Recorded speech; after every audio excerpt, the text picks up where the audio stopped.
ایک بدو گوہ ایک جانور ہے، اتنا بڑا ہوتا ہے جتنا میرا بازو ہے، اتنا بڑا ہوتا ہے، وہ چھپکلی کی طرح ہوتا ہے، چھپکلی سے کوئی 10-15 گنا وہ بڑا ہوتا ہے، 20 گنا بڑا ہوتا ہے۔ گوہ بڑا خوفناک سا جانور ہوتا ہے، جنگلوں میں ہوتا ہے، صحراؤں میں ہوتا ہے، تو عرب وہ کھایا کرتے تھے اسلام سے پہلے۔ تو ایک بدو ایک گوہ کا شکار کر کے جا رہا تھا، جب اللہ کے رسول کی مجلس پر نظر پڑی تو وہاں سے لوٹ آیا۔ وہ کہنے لگا تو ہے جو کہتا ہے میں اللہ کا نبی ہوں؟ آپ نے فرمایا ہاں میں ہوں جو میں کہتا ہوں میں اللہ کا نبی ہوں۔ تو اس نے اپنی گوہ کو ایسے کھولا رسی سے، یہاں رسی باندھی ہوئی تھی، اور اپنے اللہ کے نبی کے سامنے ایسے پھینکا، وہ مردہ تھی شکار کی ہوئی مردہ، ایسے پھینکا اور کہنے لگا اگر یہ گو کہہ دے تو اللہ کا نبی ہے تو میں تمہیں نبی مان جاؤں گا ورنہ نہیں مانوں گا۔ اور بڑا اکڑ کیسے کھڑا ہو گیا کہ مویا تا بندہ نہیں بولیندا جانور کتھوں بولے، کیوں بھائی جانور کتھوں بولے؟ اسے کہہ رہے ہوں آج میرا کام بن گیا، آج میں انہوں سچیاں کو نہیں ران دینا، اور ایسے کھڑا ہو گیا۔ تو وہ گو ایسے پڑی ہوئی مردہ، تو آپ نے ایک نظر گوہ پر ڈالی اور آپ نے کہا یا ضب، سبحان اللہ، یا ضب اے گوہ۔ تو گوہ نے آنکھیں کھولی، بھلے زندہ ہوئی، اللہ نے زندہ کیا، آنکھیں کھولی، جانور بولا نہیں کرتے۔ گوہ نے سر اٹھایا اور عربی زبان میں خوبصورت انداز میں نعرہ لگایا لبیک۔ گوہ نے نعرہ لگایا لبیک میں حاضر وسعدیک، میری سعادت، میرے بھاگ جاگ اٹھے میری سعادت، یا زین من وافا یوم القیامہ، اے قیامت کے دن کو خوبصورت بنانے والے میں حاضر، میری سعادت، آپ نے مجھے بلایا، آپ نے مجھے پکارا، میری اس سے بڑی سعادت کیا ہے، میں حاضر ہوں، آپ فرمائیے آپ کا کیا ارشاد ہے؟ تو آپ نے فرمایا من تعبد، تیرا رب کون ہے، تیرا معبود کون ہے، تو کس کو سجدہ کرتی ہے؟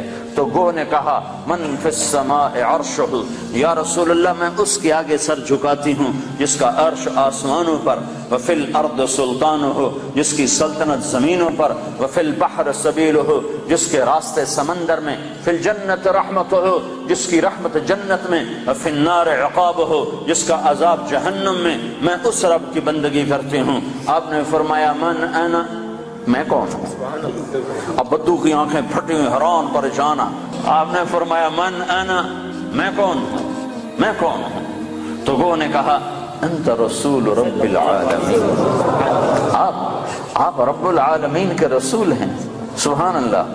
اور گوہ کو بھی پتا ہے کہ صرف رسول ماننا کافی نہیں ہے، صرف رسول ماننے سے نجات نہیں ہے، ایک مردہ گوہ کو پتا ہے، انسانوں کو نہیں پتا، اور کہنے لگے انت رسول رب العالمین، آپ رب العالمین کے رسول ہیں، وخاتم النبیین، اور آپ آخری نبی ہیں، آپ کے بعد کوئی نبی نہیں ہے۔ یہ بات ہے گوہ کو بھی معلوم ہے، کتنے لاکھوں انسانوں کو شیطان نے پھٹکا دیا کہ جھوٹے نبیوں پر ایمان لانے والا بنا دیا، جھوٹے نبیوں کے پیچھے چلا دیا۔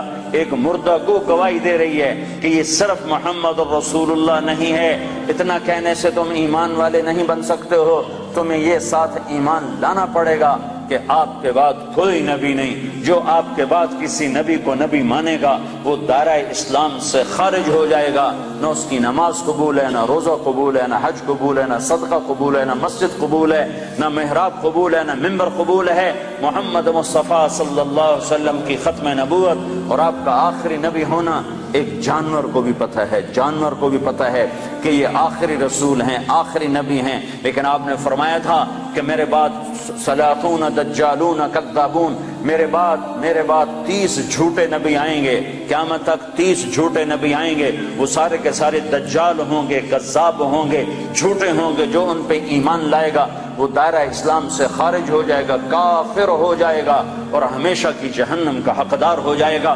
تو یہ گو کہہ رہی ہے انت خاتم النبیین، یا رسول اللہ آپ آخری نبی ہیں، آپ کے بعد کوئی نبی نہیں ہے۔